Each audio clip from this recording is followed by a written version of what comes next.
बिस्मिल्लाहिर्रहमानिर्रहीम अल्हम्दुलिल्लाहि वकफ़ा वसलामुन अला इबादिहिल्लज़ीना इस्तफ़ा अम्मा बाद। कंज़ुल कुरान के मुअज़्ज़ज़ नाज़रीन व सामिईन, अस्सलामु अलैकुम व रहमतुल्लाहि व बरकातुहू। आज हम पारा 29 की तवील आयात में वक्फ़ो इआदा और इब्तिदा को ज़िक्र करने जा रहे हैं। बड़ी मुद्दतों से ये तवील आयत का सिलसिला चल रहा था जो अनकरीब अपनी मंजिल मकसूद को पहुँचने वाला है। अब सिर्फ पारे अम्म ही बाकी है। दुआ फरमाएं कि अल्लाह ताला खैर आफ़ियत के साथ मंजिल मकसूद तक पहुँचाए और तालीम कुरान के लिए इसको नफ़ा बख्श बनाए। तो पारा 29 की तवील आयत को सुनते हैं। अऊज़ु बिल्लाहि मिनश शैतानिर रजीम, बिस्मिल्लाहिर रहमानिर रहीम। वलक़द ज़य्यन्ना अस्समाअ अद्दुन्या बिमसाबीह वजअलनाहा रुजूमन लिश्शयातीन वअअतदना लहुम अज़ाबस्सईर। वइन यकादु अल्लज़ीन कफ़रू लयुज़्लिक़ूनक बिअबसारिहिम लम्मा समिअु अज़्ज़िक्र वयक़ूलून इन्नहु लमजनून। सख़्ख़रहा अलैहिम सबअ लयाल वथमानियत अय्यामिन हुसूमन فترى القوم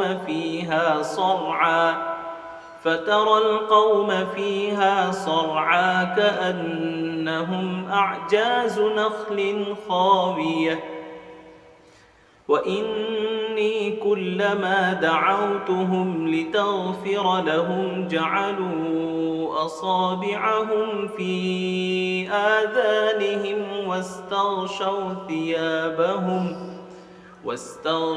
ثيابهم وأصروا واستكبروا استكبارا. إن ربك يعلم أنك تقوم أدنى من ثلثي الليل ونصفه وثلثه وطائفة من الذين معك. إن ربك يعلم أنك تقوم أدنى من ثلثي الليل ونصفه وثلثه وطائفة من الذين معك. علم أن سيكون منكم مرضى وآخرون يضربون في الأرض يبتغون من فضل الله وآخرون يقاتلون في سبيل الله فاقرؤوا ما تيسر منه.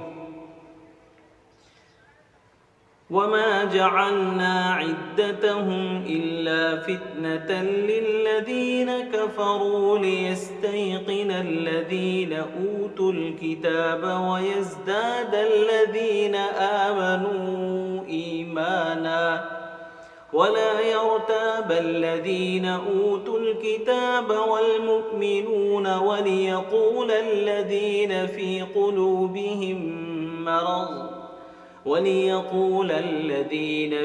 قلوبهم مرض والكافرون ماذا أراد الله بهذا مثلا.